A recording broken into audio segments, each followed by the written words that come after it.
You ready for this? How did they blow that lead? Get angry! How did they blow that lead? How did they blow that lead? That's my only question. How did they blow that lead?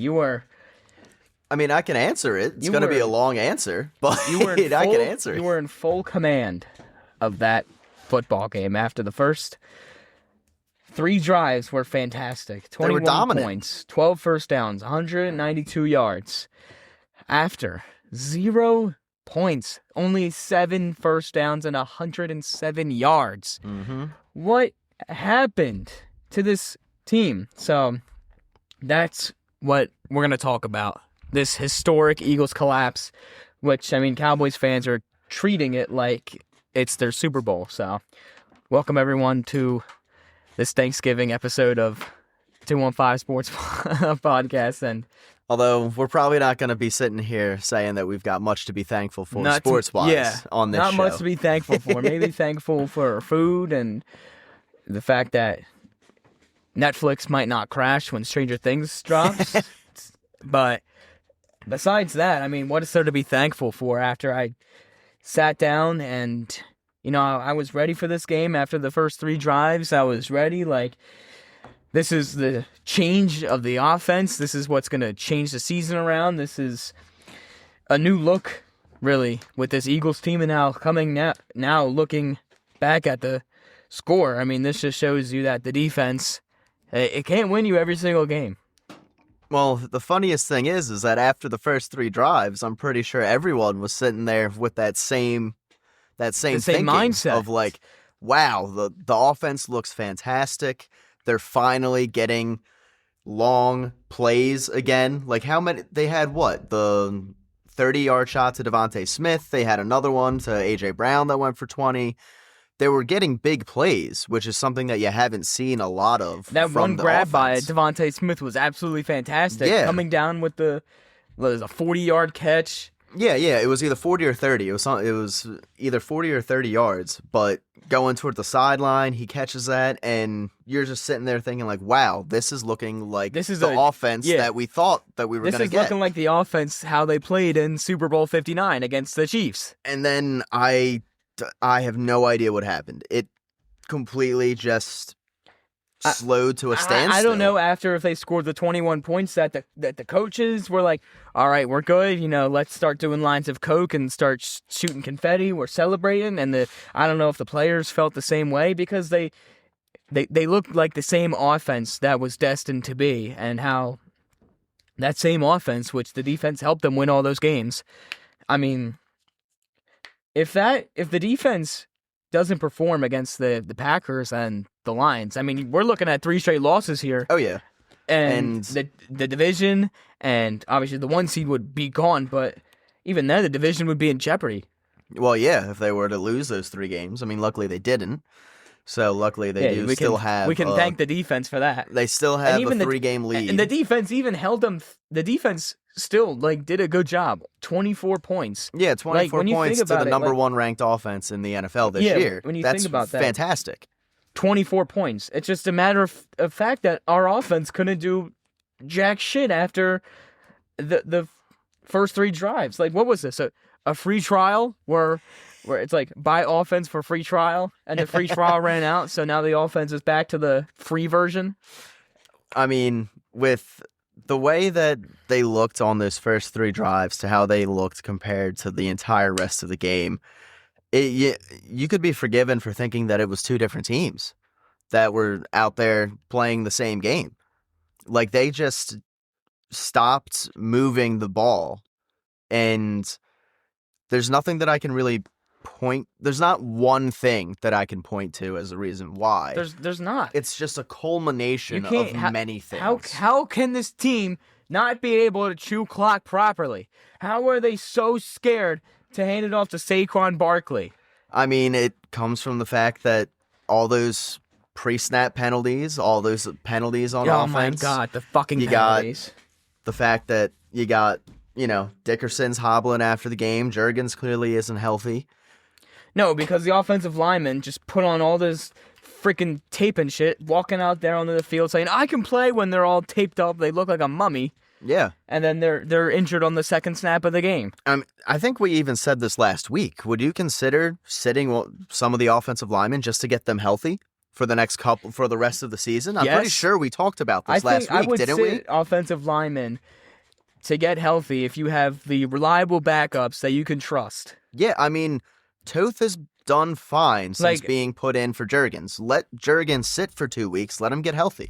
Like, if the Eagles were to play the Bears and the Bears were, like, if they had 2 wins and Juergens is dealing with injuries, but he says he can play, I'd start Toth. Yeah, like, why?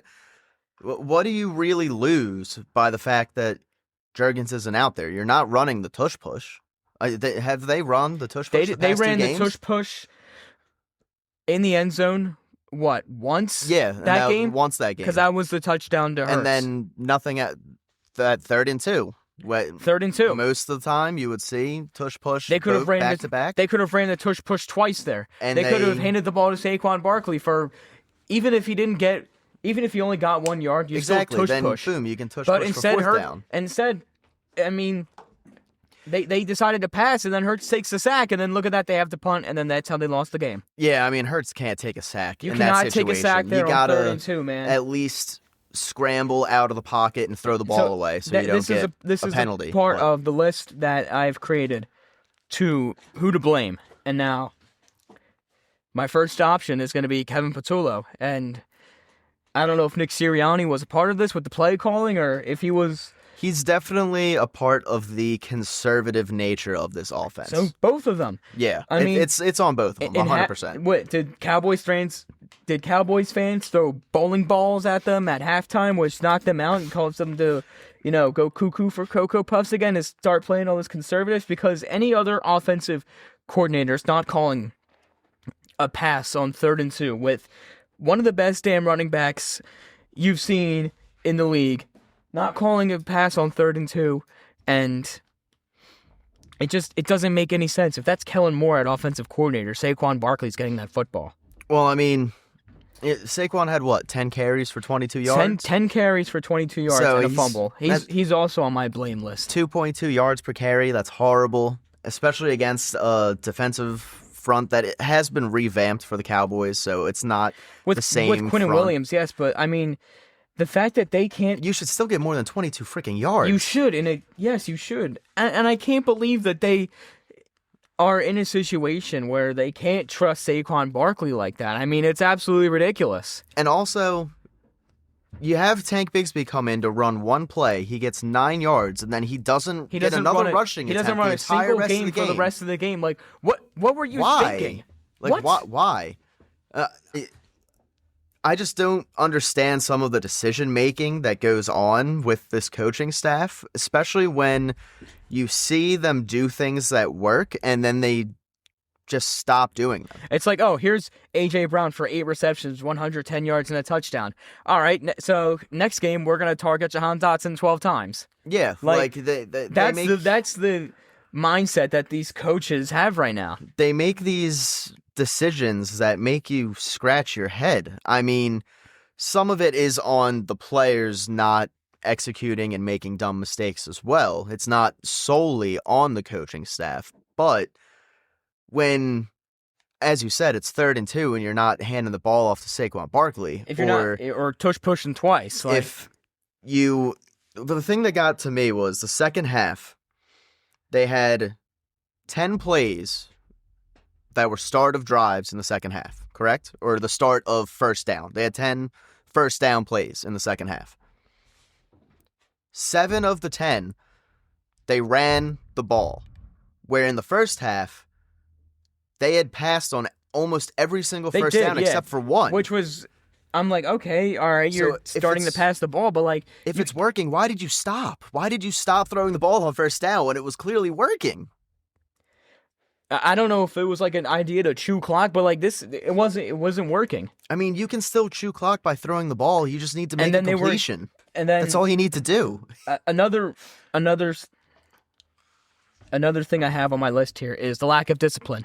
we're going to talk about these penalties. 15 penalties for 96 yards. A lot of the big plays that the Eagles had ended up getting called back. This has been, 3 or 4 weeks in a row now with these penalties? With these penalties, yeah. You had Dallas Goedert had a really big game for a first down. Yep, and that gets negated. That got called back. Yeah, a million false starts, which got called back. You had Cooper DeJean versus CeeDee Lamb, which, I mean, it was defensive pass interference, but it also should have been offensive pass interference as well. Those penalties should have offset, and they should have reset the play. So that got called. And also, Cooper DeJean is also on my list. It's not his fault that he had to move into Adoree Jackson's spot, but 152 receiving yards. I mean, seriously, that's like Michael Jaquette numbers right there.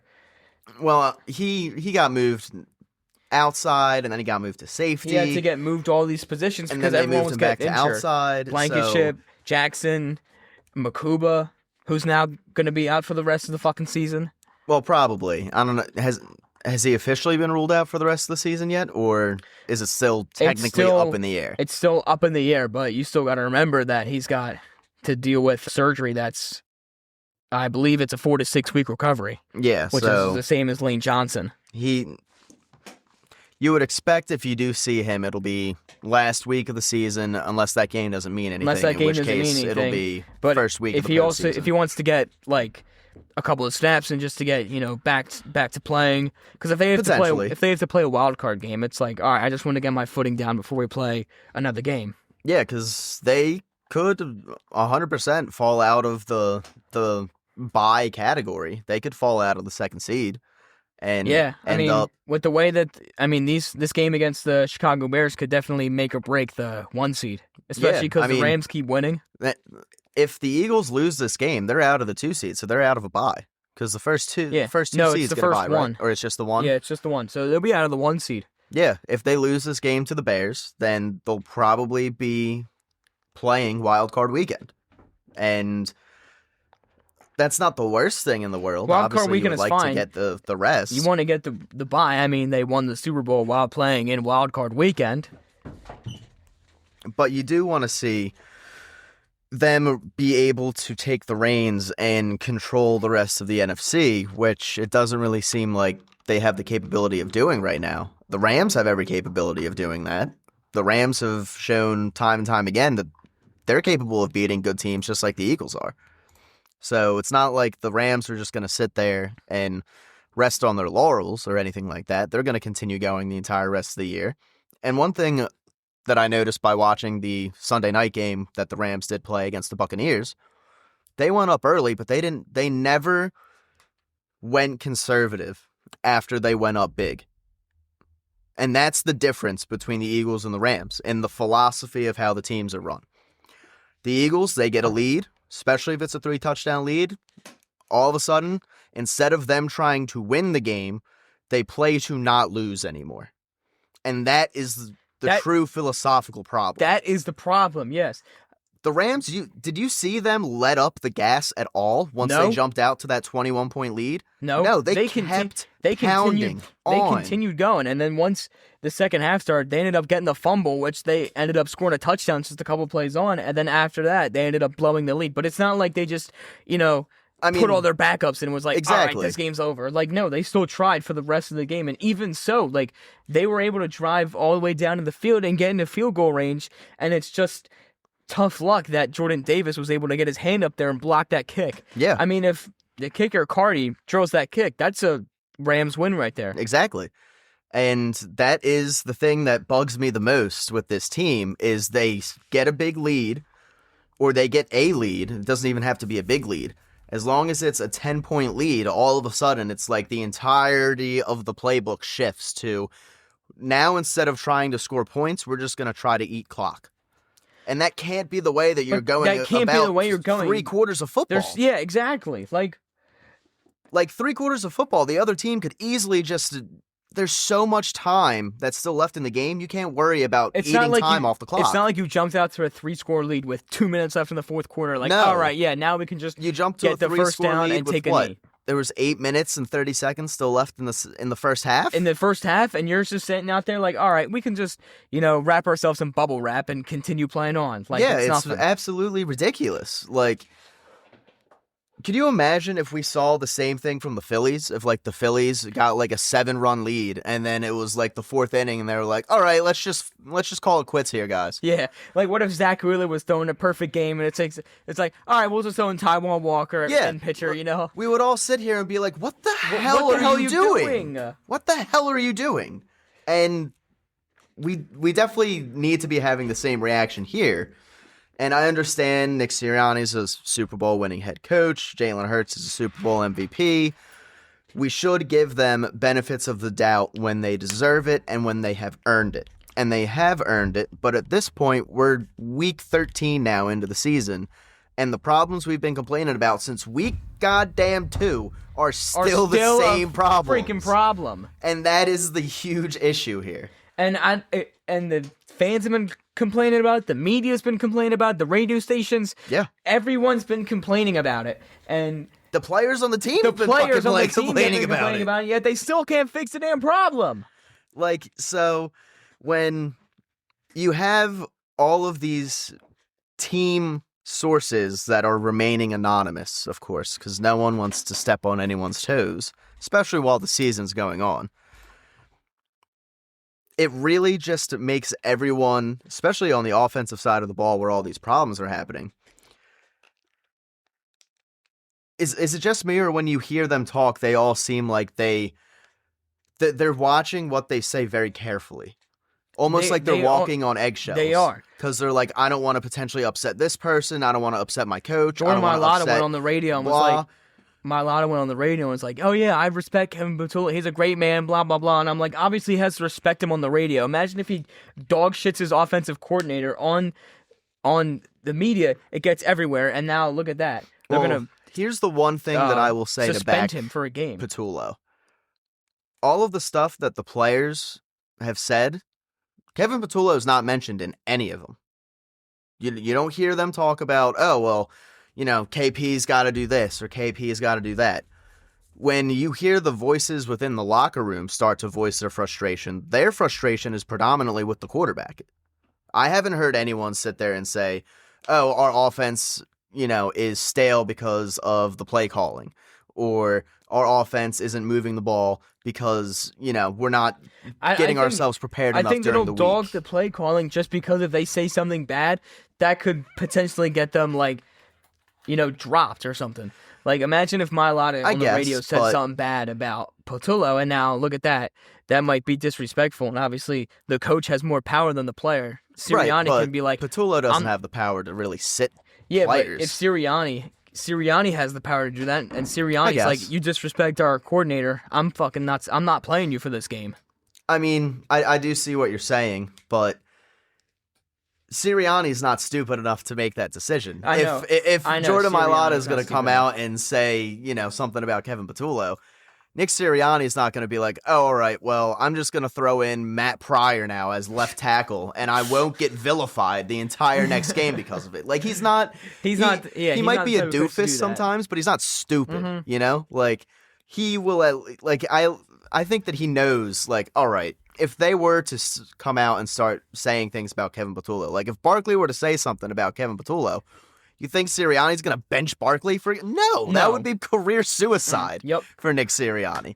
So, but I believe that they just don't want to say anything bad to Patullo, like, and that publicly. Definitely could be it.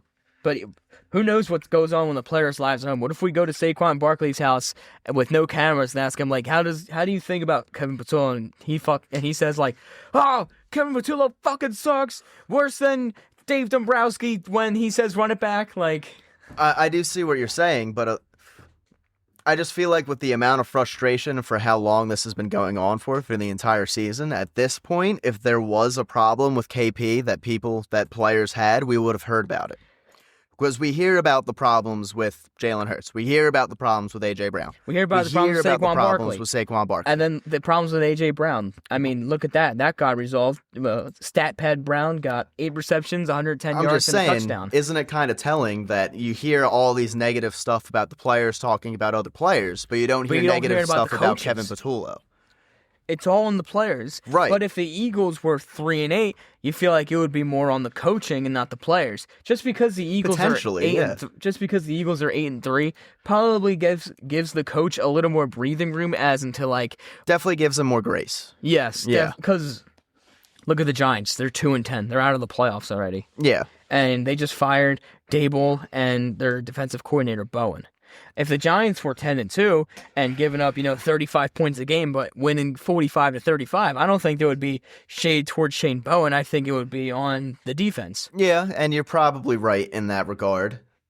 And the Giants are just so poor. The Giants are a mess. Like, I mean, you could fire the entire staff over there. I got my feel friend texting me during the Giants-Lions game, and it's like, and he's texting me. He's like, "What are the Giants doing? Stop scoring!" And he was like happy as shit when the Lions won because I'm like, "All right, damn man," because they've got he gets happy to tank.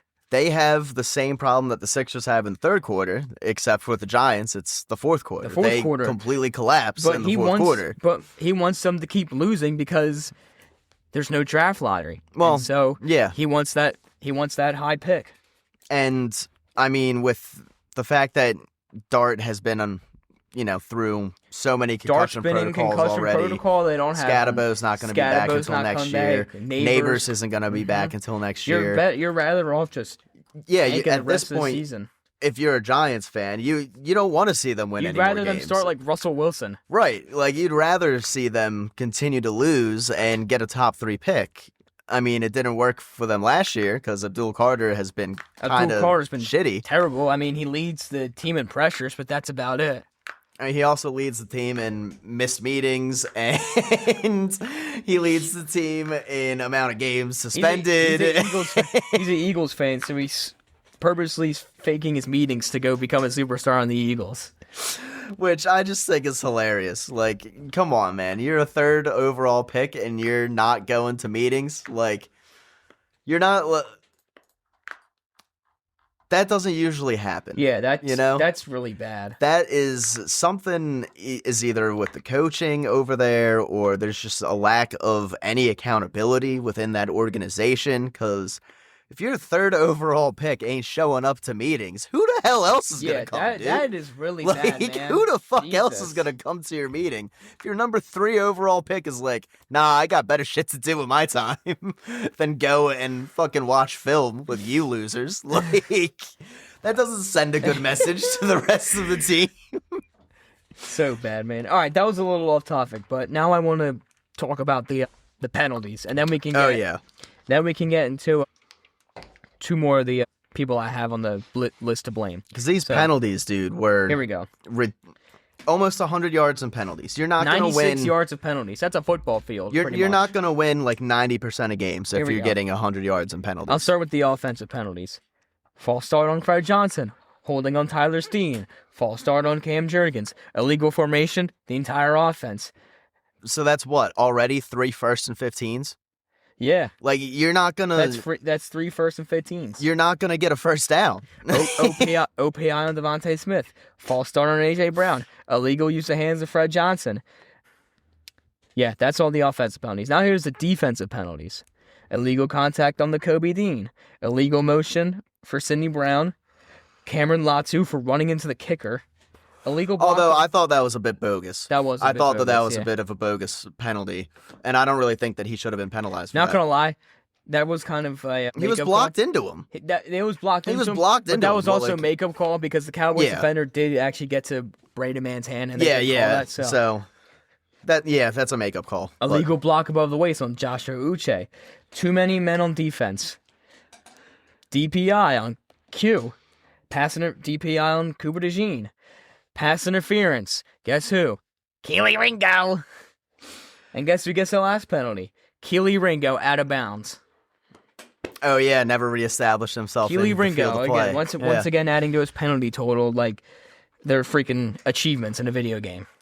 Now, all of that stuff, those 15 penalties. It's honestly amazing that they only lost this game by 3 points. Like, they only lost this game by 3 points while still giving up 100 penalty yards. It just shows you how good the defense is. And it shows you that they are a good team. It's just that they make really stupid decisions and they have a lack of concentration. And that is solely on the coaching staff. It's on the coaching staff. Now, I understand false starts and shit like that. You can't... On that, I'm less like, oh, the coaching has to get on that. Because, all right, if the player flinches before he's supposed to move, then what's the coach supposed to do about that? I mean, it's not... I feel like that is one of the pre-snap penalties that the coaches don't have a lot to do with, is false starts. That is 100% player focus. False starts and offsides. That's 100% the focus of the players on the field. And if you have 4 false start penalties, which they had, that shows that it's more than just one person that's not paying attention. Mm-hmm. And it wasn't like it was the same guy all 4 times. It was three different players. Fred Johnson, Tyler Steen, Devontae, and AJ. So 4. All of them. 4 different players. That shows me that there's not enough concentration or focus happening while the play is getting relayed in, when they're lining up, and when they're actually hiking the ball to start the play. That there's not enough focus on, and Sirianni loves to say, the detail, you know? We're so detailed in everything that we do. Well, it seems like your players have taken a step back from that, because if they were really focusing on the detail, you wouldn't have motherfuckers lining up off sides. Like, that is stupid. That all you have to do is look down the field. Am I on sides? Am I behind the ball? If I'm not, how do you not be able to fix that? How do you not be able to just look down the line and be like, wow, I'm lined up off sides. Let me move back an inch. Like, it's not really that hard. It's fucking ridiculous. Hold on. I want to give you some news here from Dave Zangaro. Oh, gosh. All right, breaking news. We're getting hit with some breaking news. No sign of Devontae Smith at Eagles practice. Oh, yeah. I saw, chest injury, right? Chest and shoulders. Injury? So no sign of Devontae Smith. So AJ Statpad Brown's going to get targeted for another 8 million times while Barkley gets, 35 carry. Well, no, Barkley's going to get 1 carry for 3 yards, and that's going to be it for him. And then Jahan Dotson going to get 1 catch for 2 yards, and Dallas Goedert 1 catch for 6 yards. And it's going to be Brown every single catch, and Hurts just, throwing just a throw. No interceptions, and 107 yards against the Bears. I mean, Hurts himself didn't have a horrible game. No. Hurts had a really good game. 289 yards, 27 for 39 passing, touchdown to AJ, and then he had the 2 rushing touchdowns. See, that was actually a really good game by Hurts. I can't say anything. I can't say anything bad about Hurts. I can't say anything bad about AJ Brown, and same with Devontae Smith. But we can sit here and say everything bad about the offensive line. The offensive line has been horrible. Saquon is not even close to the same guy that he was last year. And it's hard to adjust when the offensive line is getting switched out every single week like a freaking puzzle piece. Yeah, and so much of everything they did last year was all revolving around the fact that Saquon was having a once-in-a-lifetime season and getting the 2,000 yards. If you were to take that away from this Eagles offense last year, they would probably be right where they are right now. They would be right where they are, where we were sitting in November, where Saquon was rushing for 300 yards against the Rams. Yeah. Backflipping into the end zone and everything, and instead he's struggling to get even 30 yards. And one thing that he came out, actually, I don't know if it was Saquon that came out and said it after the game. It was one of the offensive linemen that came out and said it. That after the first 3 drives, the Cowboys switched their defense, where instead of running a 4-man front, they were running a 5-man front, where they had 2 edge rushers and 3 defensive tackles on the field, instead of having 2 edges, 2 tackles. And if that was the case, I think that leads into why they threw the ball so much, because they were thinking, well, if they have an extra guy up on the line, then that means there's 1 less guy dropping back in coverage. So I do think that played into the fact that they didn't run the ball a lot in the second half. They only ran the ball, 5 times in the second half? Yeah, Barkley only got 10 carries for the entire game. So I do think that 5-man front, them switching to that and leaving behind, one less person in the secondary was one of the things that made them throw the ball so much in that second half. But if that was the case, why didn't they have much more success against a depleted secondary? That's the thing that I'm struggling to wrap my head around, is how did they move from a 5-man front and then you threw the ball more and had less success? Like, that doesn't make any sense. Is Kevin Patullo's like play sheet a Whataburger menu? Like, is he trying to order, Donnie Wahlberg to come down on the field with him and take over the play calling as the game's happening? Or, I mean, there's something to be said about the fact that this was something that I was listening on the radio that someone brought up. I forget who on the radio. But if you look at the offensive coordinators for the past 4 years and what they're doing now with their current teams, Kellen Moore, before he came here, ran his offense with Dallas. He ran his offense with the Chargers. And now he's running his offense with the Saints. What is one thing that was constant across all 3 of those places that did not happen here? Motion.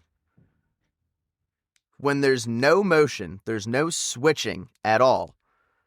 And all you're doing is lining up at the line of scrimmage and going, AJ, you beat your man one-on-one. Devontae, you beat your man one-on-one. And there's nothing else that's working besides that, besides, hey, go win your matchup. Then you're going to have results like this.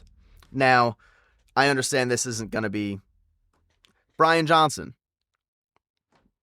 He ran a horrible offense here. I mean, he's doing a pretty decent job over in Arizona right now as the passing game coordinator. Jacoby Brissett looks fantastic. What are they doing? They're motioning. Yep. They're lining up two people in the backfield. And look who they're they also going had. under center. They're moving the pocket. They're running bootlegs. They're running run-pass options. That is something that the Eagles are not doing any of. And they also had Jonathan Gannon.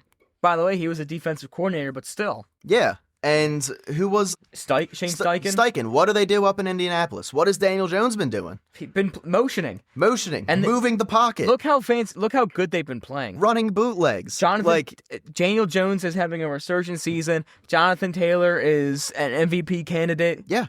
They're getting guys like Alec Pierce contributing for them. And I think that there's something to be said where all 3 of those coaches are now running the same style of offense that they were not able to run while they were here. So what does that tell you? They weren't able to employ their philosophy with the personnel that the Eagles have. And that, I feel, goes solely on Jalen Hurts. Solely on Jalen Hurts. Because if Jalen Hurts was this great quarterback, why is he not able to do all the other stuff that freaking Daniel Jones is able to do, apparently? Yeah, it's ridiculous. Out of nowhere. Like, Jacoby Brissett is not a starting quarterback in this league. He's not. He is floated around on 7 to 8 different NFL teams, and yet you're telling me he's able to run a more versatile and fluid offense than Jalen Hurts? That blows my mind. That absolutely drives me up a freaking wall. Because why can't Jalen Hurts do that shit too? How come the Eagles don't move the pocket for Jalen Hurts? He's a mobile quarterback. He can throw on the run. I don't know why they're... How much have we seen Hurts run? Not that much? No. His running percentage is so far down from what it was last year and the year before. Dude, all they want him to do is tush push. What, are you so scared about him running? He's a mobile quarterback. He knows how to, protect himself when he runs, unlike Jackson Dart, who just runs straight into the defender and gets a million concussions. I mean, I've seen plenty of times where he escapes the pocket, he's getting chased, and he slides down after only getting 2 yards. He's not, sitting there, diving forward, fighting to try to get, 3 extra yards or something like that. Jackson Dart would be the type of person that getting chased and he sees Michael Parsons. Oh, let me just dive right into Michael Parsons and get a concussion. That's something not Hurts, that he wouldn't do. Hurts is very smart and knows, especially because Hurts has been hurt by running the football before. You don't think that he has his own personal experience of, I ain't letting that happen again. I'm sliding. The 1 year he got hurt by running out of bounds. He ran out of bounds. He got pushed while running out of bounds, and he tweaked his knee, and then he was in a brace for 2 weeks, and he missed 3 weeks. Or he was in a brace for 4 weeks, and he missed 3 games, right? Yeah, he missed up until the playoffs. Yeah.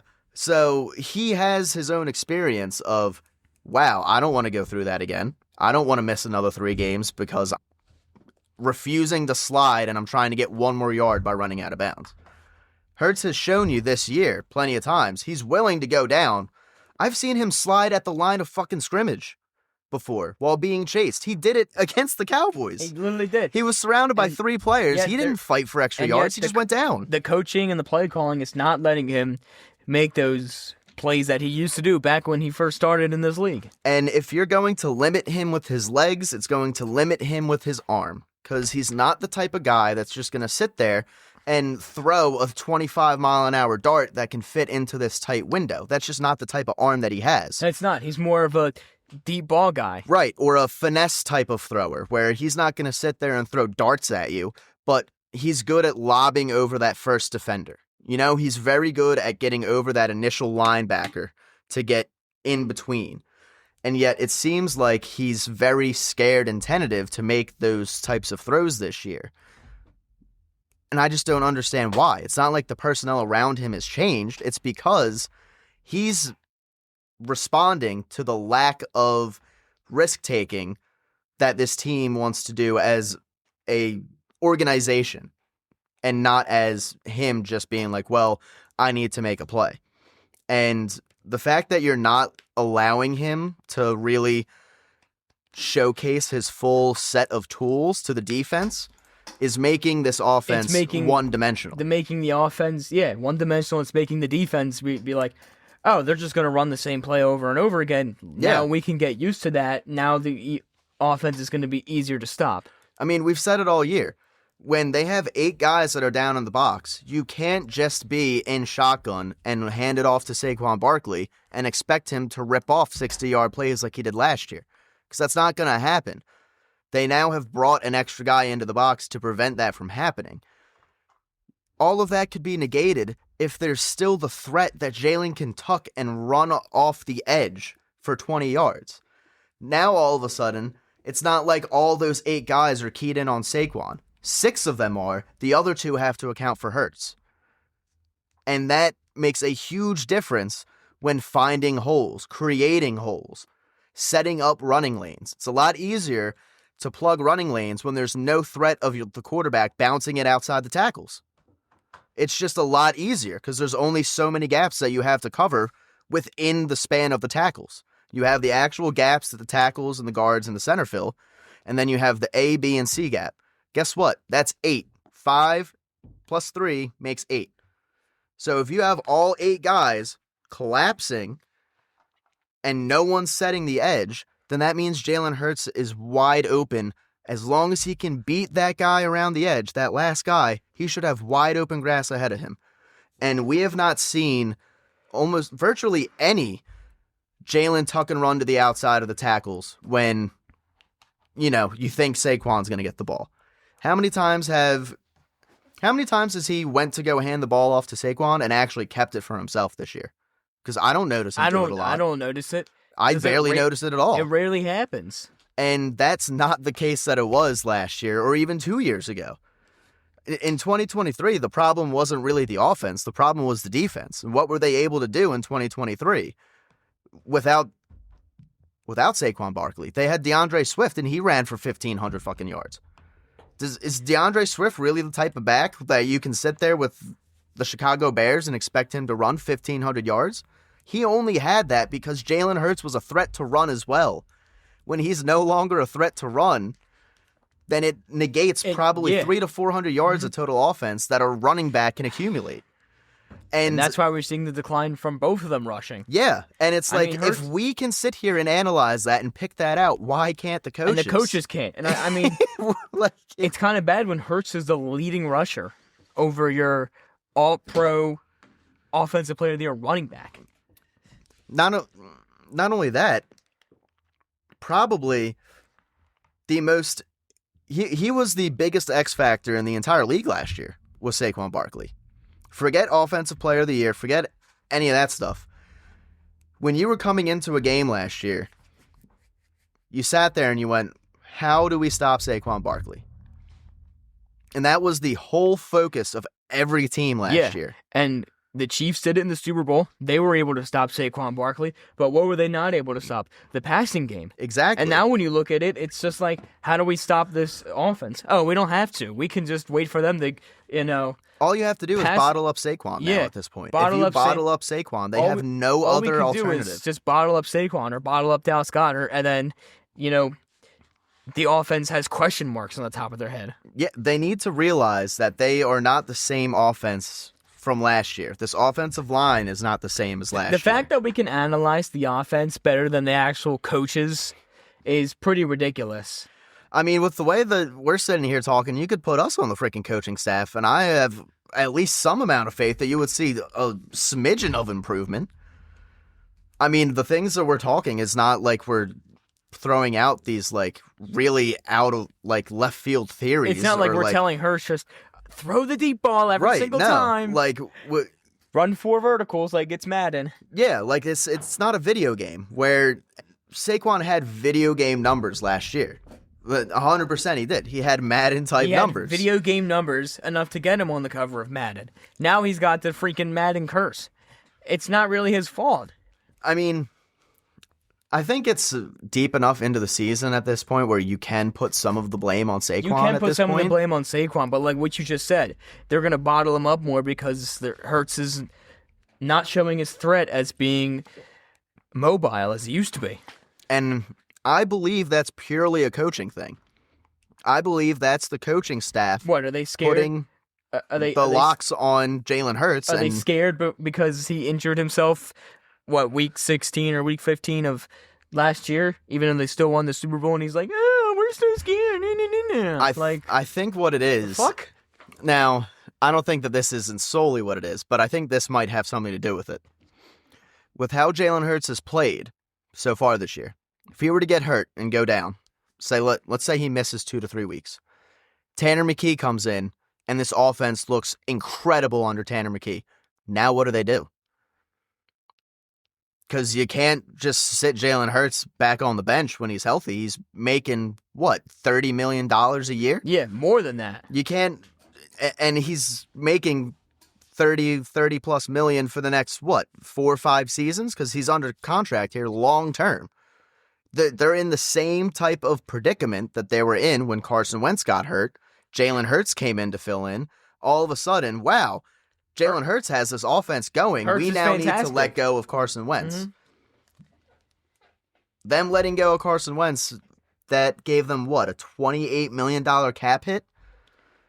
Yeah. And then another cap hit the following season. That Carson Wentz trade was fantastic. They got a first-round pick out of that. That was the 16th overall pick in the 2022 draft. Right, but it put them financially in a space of disposition. Stable. Right. That pick also let them get A.J. Brown. Yeah. Who, Hurts and Brown, have been such a dynamic, reliable duo for years. But I don't think that is something that this coaching staff wants even the potential to happen again. Like, could you imagine if that happened again, where the guy that you just gave all this money to goes down, the backup comes in, the backup has the offense humming, the backup has the offense clicking again finally, and now you're in the same exact spot. Where what do we do? Because the offense wasn't working with the guy we had out there, but the guy that we had out there, we're paying $30+ million. We can't just have him sitting on the bench. Now, Jalen Hurts is a very, very professional person. I don't think that he would cause a stir if he were to get benched for Tanner McKee. No, he wasn't. He wouldn't pull like a Ben Simmons or anything like that. But that's definitely something as an organization the Eagles probably do not want to have to deal with again. And I don't blame them for having that type of thinking. And would you really put it past the fact that if Jalen Hurts were to go down, that this offense might look better with Tanner McKee? Because I don't really think that's outside of the realm of possibility at this point. Yeah, that's not outside the realm of possibilities. But I mean, if we're speaking on hypothetical, if he were to go down, there's that's 50-50 chance that if he were to go down, Tanner McKee would do a better job than he does. I'm thinking like 75-25, but it all depends.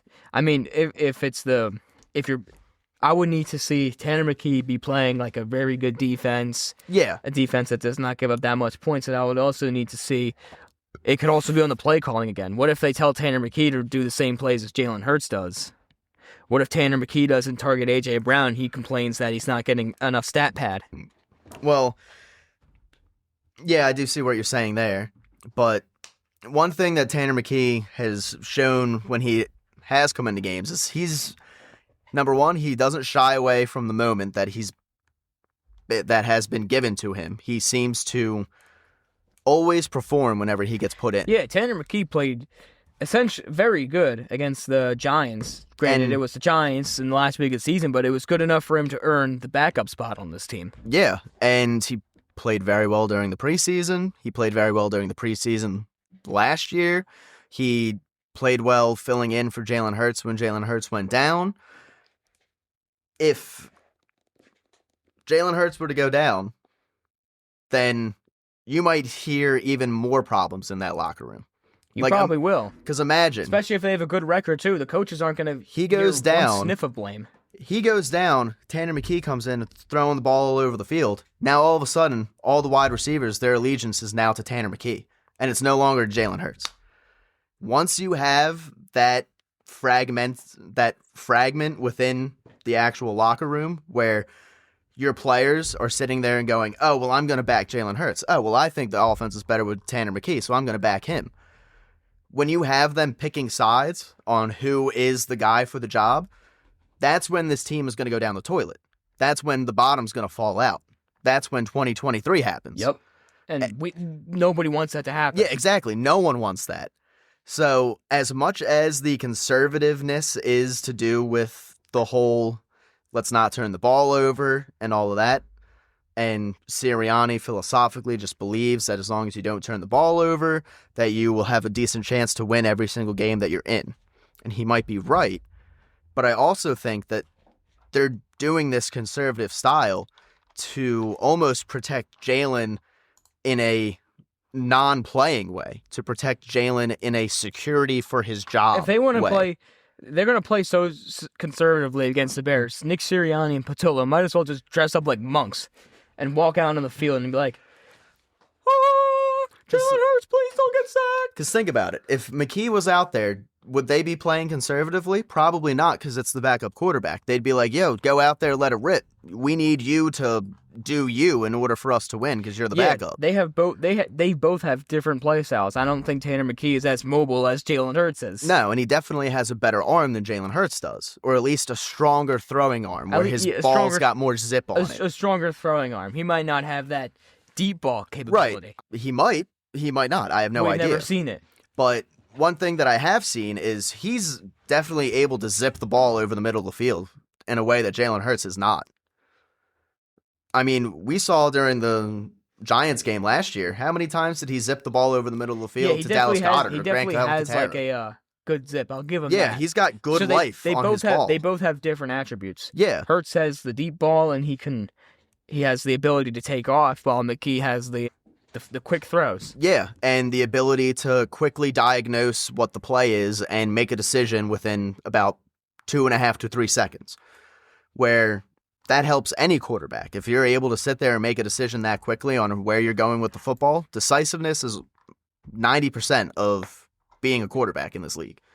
You have to be decisive in that 3-second window that you have up until the defensive line gets in your face. Let's face it, there's not many plays where you get longer than 3 seconds to hold the football as a quarterback, right? Usually after 3 seconds, you got someone right up your... Unless your offensive line is cinder block wall. Yeah, exactly. Which you will see plays where like Jalen has like 5, 6, 7 seconds, but that's not every single play. But there could be some plays where they immediately snap the ball and you got an edge rusher coming right after Hurts and he's got to, run all backwards and stuff and probably throw the ball away. And one of the things that I really have a problem with, specifically with this loss, is the fact that now the Cowboys switching to that 5-man front and shutting this offense down after that has now given a blueprint to the rest of the league. If you go with a 5-man front, the Eagles aren't able to figure out what to do. Like, look, the Bears could do that, and they could easily win. Exactly. The Bears could do that, and this team might score 10 points. Not even. They would score 6.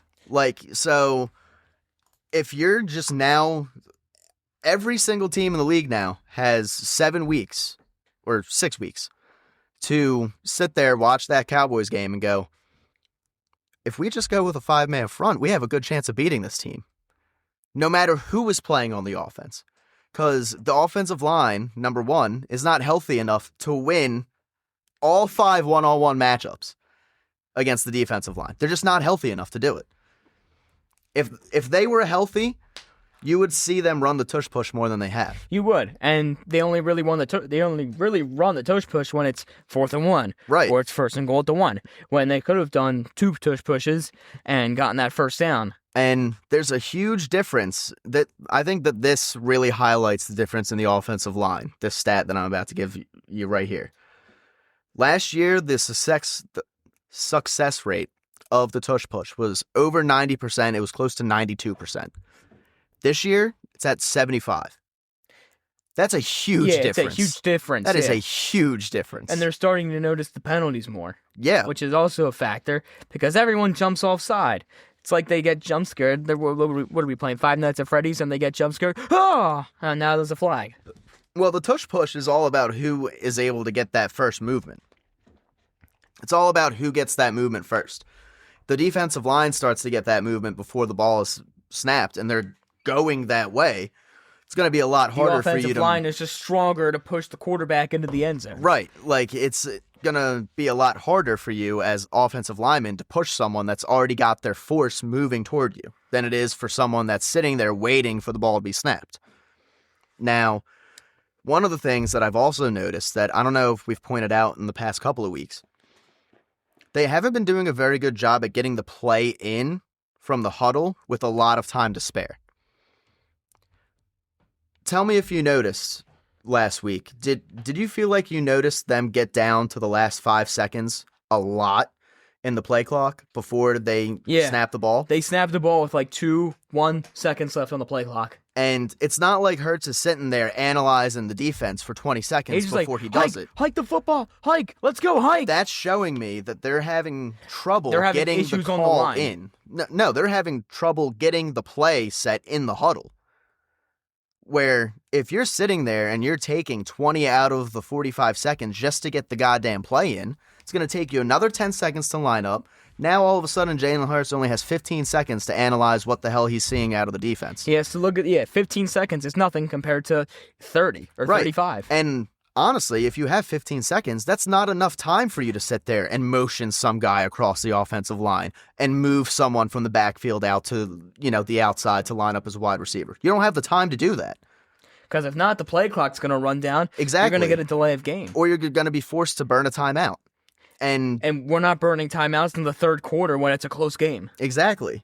And I think that also plays into why this offense has been so putrid and compared to last season. They're not getting lined up to actually get ready to, hike the ball to start the play until there's like 15 seconds left on the play clock.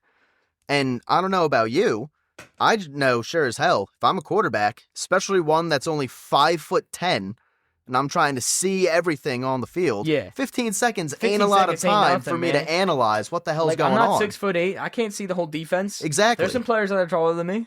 So there's a lot of different sections for the blame to be placed around into why the Eagles' offense has been as bad as it has been. But I can guarantee you, if you start seeing them get to the line with 25 seconds left instead of 15... much more easier to read the defense and actually know what play to make. And not only that, maybe you can sit there and go, at 15 seconds, if you don't know what they're running, you don't have the time to sit there and go, A.J. Brown, motion from left to right, run all the way across the side of the field so I can see... Is your man staying with you the entire time, or are they switching off? If they're switching off, I know they're in zone. If he's staying with you, they're in man. And you know that just based off of the motion. There's not enough time for him to even do that to try to figure out what are they running, because he only has 15 seconds once he gets to the line. The first thing that you're doing when you get to the line is you analyze where the blitz and where the pressure is coming from. If he's taking 5 seconds to analyze where the pressure is coming from, and you only got 10 seconds left on the play clock, there's not enough time to do anything There's not else. enough time. Like he doesn't have enough time to get to the line. I don't know Exactly. why they want to burn all this clock. So He needs to adjust to the damn defense. one thing that would, I think, vastly improve this offense would be if you were to see them actually get the play in And faster. that's the tip they should take against Chicago. Try and get to the line quicker. If you can get to the line quicker and give Jalen Hurts more time to analyze the situation, we've sat here and said this. He's not a dummy. He's extremely smart. He knows what he's doing out there on the football field. If you give him the time, he'll be able to sit there and analyze, all right, this is where the pressure's coming. They're in man. They're in zone. They got 2 high safeties as opposed to 1, or they've got 1 as opposed to 2. It just took me how many seconds did it just take me to say all of that? 5 seconds? 5 to 10? 5 seconds, 6 seconds? And that's just me saying it, not actually analyzing it. When it's when it's 15 seconds and you're analyzing it, when you're saying it, that's 9 seconds left, and it's like, all right, how do I analyze this? So now I you're finally can't. ready to go, and you have 6 seconds You to, have 6 to snap the seconds ball. to start to snap the ball. It's like, what can I do? I just gotta. Yeah, you can't do anything. That's not enough time to do anything. Hopes and dreams. Hopes and dreams. That's not enough time for you to freaking blow your nose and wipe the snot away. It's Like, not. it's not. All right. One more person I want to blame before we wrap this up. Yeah. Xavier Gibson.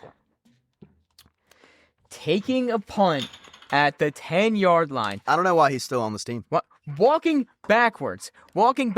Like, what are you, gifting the Cowboys a free touchdown? Let me just walk backwards into the end zone. Let me just do my own Dan Orlovsky. Why is he still on this team? What are you thinking? Where is Covey returning the punts? I'd rather have... I'll tell you where Covey is. He's on the practice squad. Oh, my God. And they'd rather have freaking... Like, he's signed to the Eagles practice and squad right now. they'd rather have Gibson return the punts. I'd rather have DeJean return the punts than Gibson, bruh. Hang on. I'd rather have... You're also missing someone else to... Tank Bigsby. You have Oh other my guys God, that can Tank run. Bigsby, dude. You have other guys that can return, except for Dude, Xavier Gibson. I bet Walmart Humphrey could return punts better than freaking Gibson. Like, after he did that, there's no reason that he should still be on this team. No, there's not. There's absolutely no way he should be even employed on the main squad or even the practice squad. And it's just stupid enough that the Cowboys weren't able to get any points first and goal. I know, that was which is awful ridiculous. By the Cowboys offense and great by the Eagles defense. Once again, the Eagles defense saving them. Why would the Cowboys go for on a 4th and goal? I was asking myself the same question. I was like, why didn't they just kick a field goal? You saw how bad the Eagles offense was and how atrocious it was in the second half. Exactly. You could have kicked the field goal, held the Eagles to a stop, which you ended up doing the next drive anyways, and win that game. Instead, you had to go I guess the adverse is also true in the fact that, the offense has been horrible, so if we don't get it here on 4th and goal from the 2, then this horrible offense has to go 98 yards, which they're also not doing. Right, so... It's kind of like a... It's like either way you look at it. Either way you look at it, you're probably in a favorable position as the Cowboys. Yep. So... And I did see a lot of people that got on Sirianni for calling the timeout with 45 seconds left. And I was initially I had the same thought where I was like, why are you calling a timeout? There's 45 seconds left. Let the clock bleed. Yep. But then I'm sitting there and I'm thinking, well, if they don't call the timeout, the Cowboys have all theirs. Cowboys still had all 3 of their timeouts. The Cowboys could have also called a timeout. Right, but they decided not to because they were just going to run down the clock up until they were going to kick a field goal with 3 seconds left, and that was going to be the end of the game. So I do understand why he called the timeout looking back at it now, because if you're Sirianni, you're probably sitting there thinking, it's almost guaranteed at this point we're giving up 3 points. So if it's guaranteed we're going to give up 3 points, I need to stop the clock so I can try to preserve as much time for my offense to go down the field and kick a field goal. So I know I saw a lot of people getting on Sirianni for that. Initially, I was in the same boat, but looking back on it, like a day after, I understood his thought process, and it made me a lot less angry at Sirianni for that. Now, I'm not sure if everyone else is that same feeling that I do, but I can at least understand why he called the timeout, and that makes it a lot less egregious to the point where I'm no longer mad at him for it. You know, like, all right, that's just the way that the game played out. You had to take the timeout there. If you didn't take the timeout there, you probably weren't going to get the ball back. Most likely not.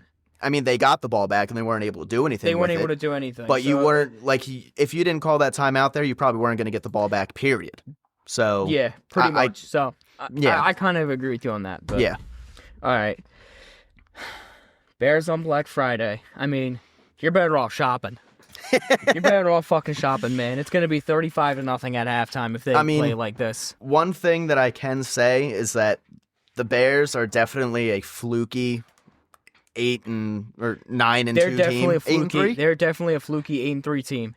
They've game-winning drives against the Bengals, the Giants, the Vikings, all terrible teams. They have a negative point differential. Yes, they do. Like, they give up a lot of points. They have a negative point differential. So that in itself right there proves, all right, the 8-3 that they are is not a legitimate 8-3 if you're negative point differential. They almost lost to an Aaron Rodgers-less Steelers. Yeah. So as much as we're sitting here and we're mad at the Eagles and, we're like, oh my God, the sky is falling because this offense is putrid.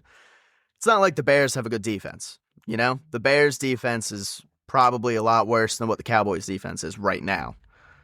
So that's maybe the one thing that you can say that gives you a little bit of hope going into this game is that as long as the defense holds up what they've been doing and the offense can at least generate some amount of competency, the Eagles should have a good chance to win this game, especially at home.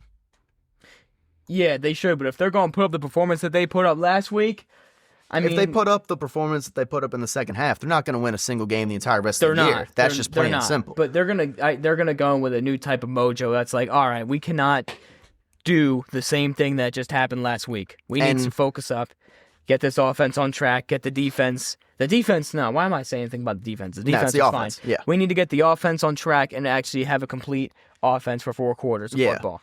Now, the one thing that I will say as well, I think that the short week helps the Eagles in this case, where they're probably pissed, ticked off, very motivated for this game coming in.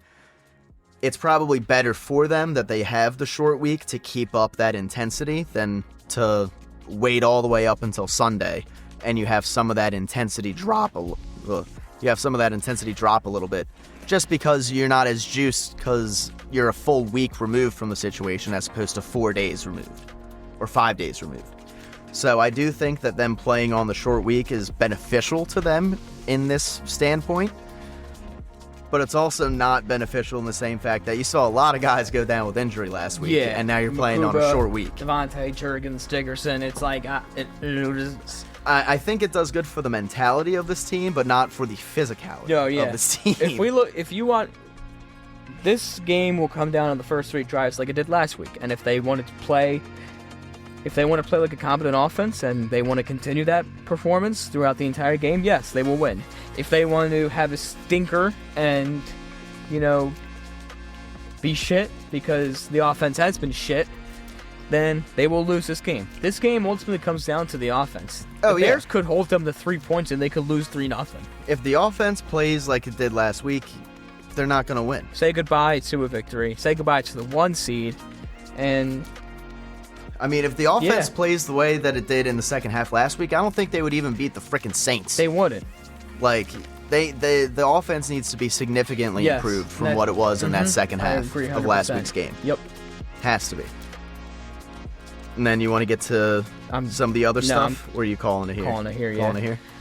Yep. That's all about the offense. So, if they are losing, go shopping. Go watch Stranger Things. Go eat Thanksgiving leftovers. And we'll probably be in here pissed because we'll probably lose on Friday. So, man, we'll see you next week.